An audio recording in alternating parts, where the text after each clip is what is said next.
কোরআন যখন আমরা শুনি তো আল্লাহ পাক রব্বুল আলামিন কোরআন কারীম তেলাওয়াতের বরকতে মুমিনের অন্তরের মধ্যে আল্লাহ পাক রব্বুল আলামিন হেদায়েত এবং ঈমানের নূরকে বৃদ্ধি করে দেন, ঈমানের নূরকে আল্লাহ পাক রব্বুল আলামিন মজবুত করে দেন। কোরআন কারীম শোনার বরকতে আল্লাহ পাক মানুষের অন্তরের মধ্যে নফসের মধ্যে যে গুনাহের কালিমা এটাকে আল্লাহ পাক রব্বুল আলামিন দূর করে দেন। কোরআন কারীমের মধ্যে স্বয়ং আল্লাহ পাক বলেন, ইন্নামাল মুমিনুনা আল্লাযীনা ইযা যুকিরাল্লাহু ওয়াজিলাত কুলুবুহুম ওয়া ইযা তুলিয়াত আলাইহিম আয়াতুহু সাদাতুহুম ঈমানা ওয়া আলা রাব্বিহিম ইয়াতাওয়াক্কালুন। যে মুমিন বান্দার সামনে যখন আল্লাহ পাকের জিকির হয়, কোরআন কারীমের তেলাওয়াত হয়, তো এর বরকতে আল্লাহ পাক তাদের অন্তরটাকে নরম করে দেন, আল্লাহর ভয় তাদের অন্তরে জাগরুক হয়। এই অবস্থায় যখন কোরআনের এক একটি করে আয়াত তাদের সামনে তেলাওয়াত করা হয়, জাদাতহুম ঈমানা, তাদের ঈমানের পাওয়ার, ঈমানের জজবা, ঈমানের স্পিরিটকে আল্লাহ পাক রব্বুল আলামিন এর বরকতে বাড়িয়ে দেন। সুবহানাল্লাহ। এই জন্যই রমজান মাসে তারাবির আগে 1-2 মিনিট সময় কোরআন থেকে একটু আলোচনা করা হয়, একটু টাচ দিয়ে দেওয়া হয়। পুরা তারাবির মধ্যে যে 20 রাকাতের মধ্যে যা পড়া হয় তার শতভাগের 1 ভাগও এখানে আলোচনা করা সম্ভব নয়, করা হয়ও না। তবে পুরাটাও আবার ছেড়ে দেওয়া হয় না যে শুধু তারাবির নামাজ পড়লাম কিছুই জানলাম না, এমনটা যেন না হয়। এই দৃষ্টিকোণ থেকে কোরআন কারীমের 2-1টি আয়াত একটু টাচ দিয়ে দেওয়া হয়। এটাও মুমিনের হৃদয়ের মধ্যে ভালো লাগে, আকর্ষণ করে, মজা লাগে। কথা বলেন ঠিক না বেঠিক? এটা কেন করা হয়? যাতে করে মুমিনরা মনে করে যে কোরআনের মধ্যে এত সুন্দর কথা আল্লাহ পাক রব্বুল আলামিন বলেছেন, আমি হয়তো আজকে এই বিষয়টা এরকম পড়ে আসিনি, আগামী দিন বা আগামীতে আল্লাহর কোরআন গবেষণা করে আমিও চেষ্টা করব নিজে নিজে আল্লাহর কোরআন বুঝে কোরআনের মর্মটা অনুধাবন করে আমার জীবনকে যেন আমি আল্লাহর পথে পরিচালিত করতে পারি। এইরকম একটা খেয়াল, এইরকম একটা জজবা মুমিনের অন্তরের মধ্যে জাগ্রত করে দেওয়া, এটাই হলো উদ্দেশ্য। যেমন গতকালকে সূরা মারিয়াম সম্পর্কে বলা হয়েছিল, ঈসা আলাইহিস সালাতু ওয়াস সালামের ঘটনা। এটা ছাড়াও এই পারার মধ্যে আরো অনেক গুরুত্বপূর্ণ বিষয় আলোচনা আছে না নাই?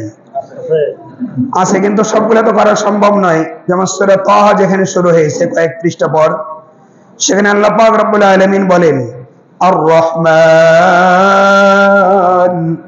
আলাল আরশি ইস্তাওয়া লাহু মা ফিস সামাওয়াতি ওয়া মা ফিল আরদি ওয়া মা বাইনাহুমা ওয়া মা তাহতাস সারা ওয়া ইন তাজহার বিল কওলি ফাইন্নাহু ইয়ালামুস সিররা ওয়া আখফা আল্লাহু লা ইলাহা ইল্লাহু লাহুল আসমাউল হুসনা।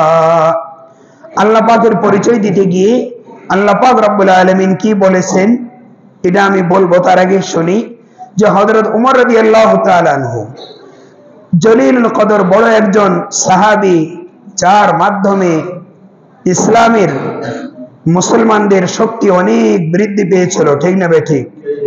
যিনি প্রকাশ্যে রাসূলের বিরুদ্ধে বিদ্রোহ ঘোষণা করেছিলেন, ইয়াযান বিল্লাহ, আল্লাহর নবীকে উদ্যত হয়ে হত্যা করার জন্য রওনা দিয়েছিলেন, নাউজুবিল্লাহ। তিনি যখন আসলেন, তার বোন এবং বোন জামাই গোপনে আল্লাহর কোরআন তেলাওয়াত করতেছিল। তিনি দরজায় দাঁড়িয়ে এটা অনুধাবন করলেন, শুনতে পেলেন। ঠক ঠক করার পর তারা গোপনে ভয়ে আতঙ্কে লুকিয়ে গেল। হযরত ওমর ধাক্কা দিয়ে দরজা ভেঙে প্রবেশ করলেন এবং বললেন, তোমরা কি পড়তেছিলে একটু আমাকে দেখাও। তারা কিছুতেই দেখাবে না।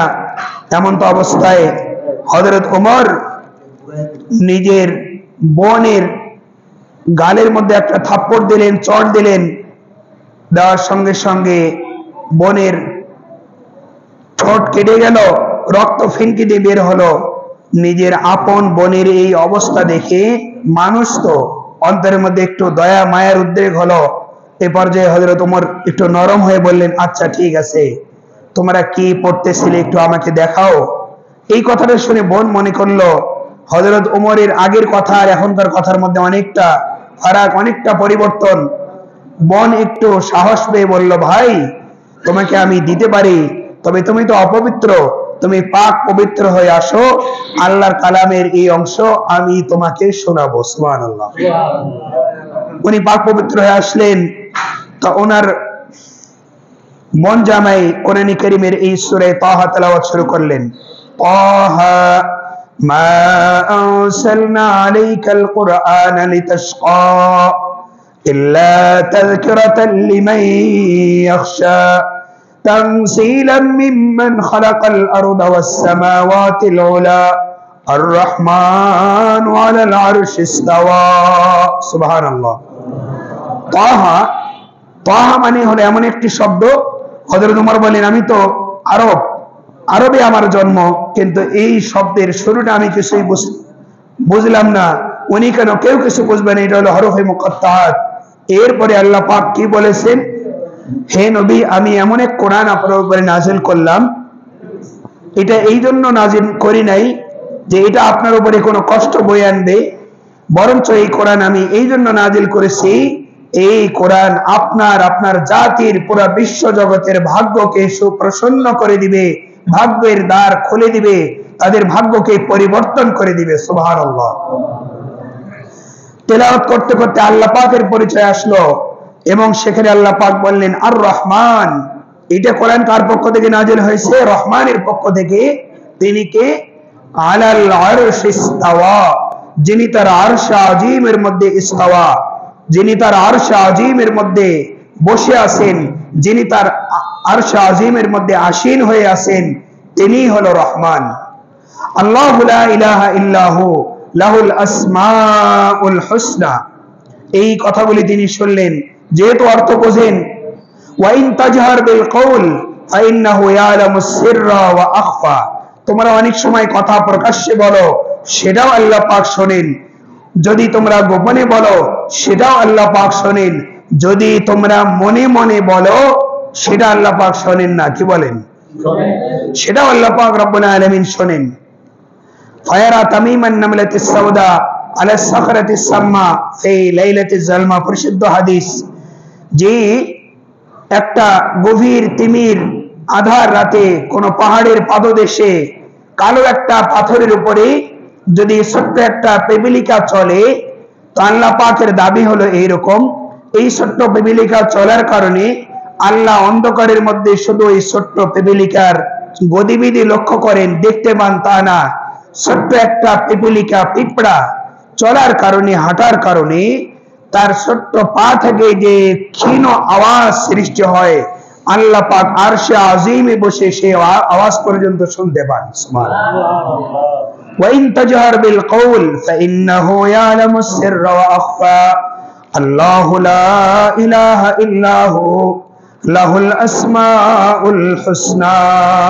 এতটুকু পড়ার পর হযরত ওমর বললেন, থামো থামো।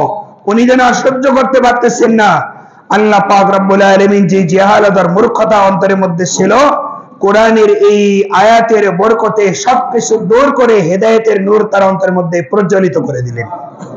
হযরত ওমর বললেন, বোন, আমি ভুল পথে ছিলাম, সত্যটা অনুধাবন করতে পেরেছি, আমার জাহালাত দূর হয়ে গেছে, আমি বুঝতে পেরেছি এটা সত্য, আমাকে নবীজির কাছে নিয়ে চলো। হযরত ওমরের সমস্ত অবস্থা বুঝে তার বোন জামাই আল্লাহ রসুলের দরবারে নিয়ে গেলেন। আল্লাহ রসুল পিঠের মধ্যে থাপকি দিয়ে বললেন, ওমর, কতদিন আর গোমরাহির মধ্যে থাকবে? হযরত ওমর রাদিয়াল্লাহু তাআলা বলেন, রসুলের পিঠের মধ্যে থাপকি দেওয়ার সঙ্গে সঙ্গে মনে হয় আমার অন্তর থেকে সমস্ত জাহালাত দূর হয়ে গিয়েছিল।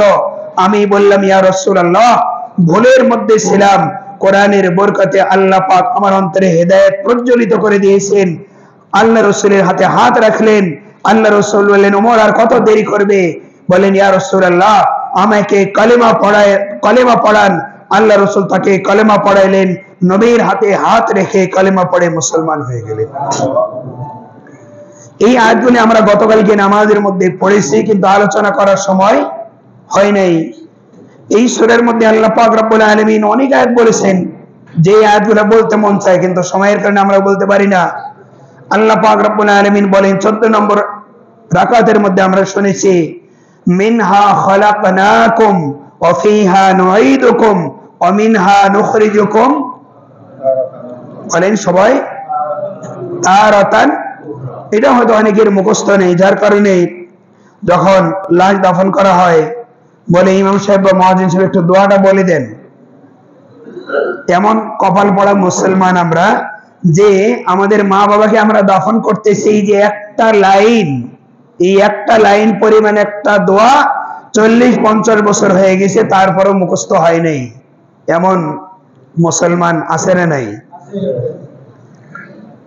এজন্যই বারবার এই কথাটা আমি বলি যে কোরআন কারীম না জানা এটা কোনো অপরাধ না, এটাও অপরাধ, কিন্তু না জানার পর এটা জানার কোনো চেষ্টাই করলো না।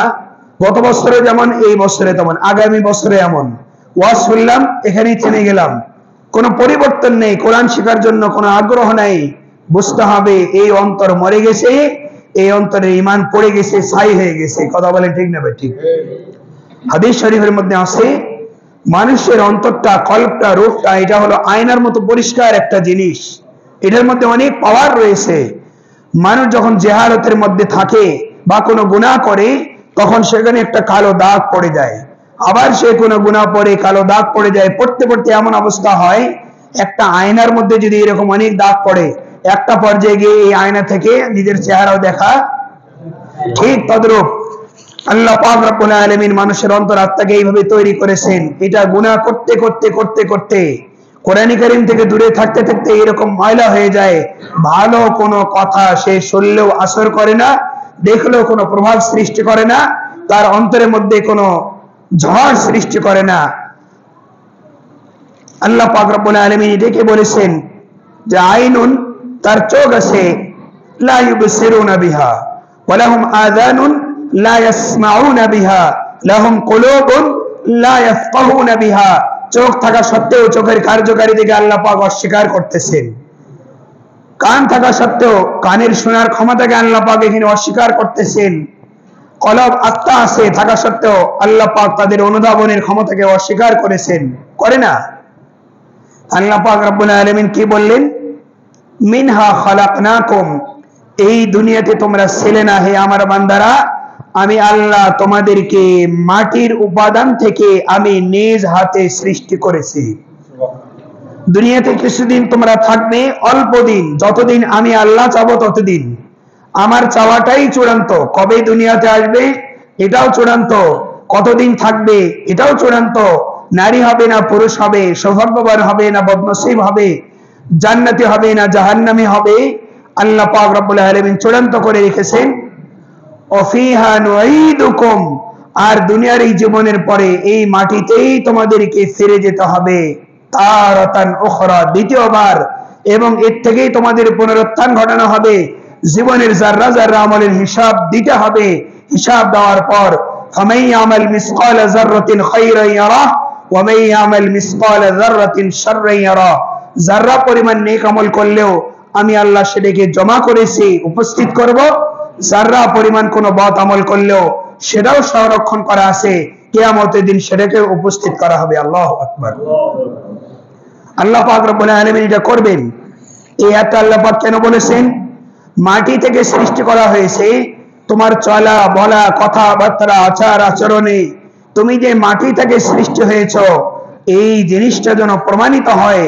লা তামশি ফিল আরদি মারহা, আল্লাহ পাক রব্বুল আলামিন কোরআনে কারীমের মধ্যে বলেন তুমি জমিনের মধ্যে এমন ভাবে চলবে, লা তামশি ফিল আরদি মারহা, দাম্ভিকতার সাথে, অহংকারের সাথে, বুক ফুলিয়ে বুক উঁচিয়ে তুমি জমিনের মধ্যে হাঁটবে না। ইন্নাকা লান তাখরিকাল আরদা ওয়া লান তাবলুগাল জিবালা তুলা, তুমি মাটিতে তুমি যত ক্ষমতা নিয়ে আমার জমিনের মধ্যে হাঁটো, তোমার এই দাম্ভিকতা অহংকারের কারণে আমার জমিন ফেটে যাবে না, পাহাড়ের সর্বোচ্চ চূড়ায় তুমি চড়তে পারবে না তোমার পা দিয়ে। তাহলে এত কিসে তোমার অহংকার? তুমি একদিন মরে যাবে, হয়তোবা লাশ পচে যাবে, গলে যাবে, আবার এই মাটির সাথে মিশে যাবে, তাহলে জমিনের মধ্যে 2 দিনে এত কিসের তোমার অহংকার? কথা বলেন ঠিক না? ঠিক। আরেকটা হতে পারে এরকম যে মাটি থেকে আসছো, এই মাটির উপরে তোমাকে থাকতে হবে অল্প দিন, কিন্তু সকাল থেকে সন্ধ্যা পর্যন্ত যে সময়, এই 24 ঘন্টার মধ্যে আমাদের যে বিনিয়োগ, আমাদের যে শ্রম, আমাদের মেধা আমরা যেখানে ব্যয় করি, এই অল্প দিনের জন্য 24 ঘন্টার মধ্যে 23 ঘন্টায় আমরা অল্প দিনের জন্য ব্যয় করি।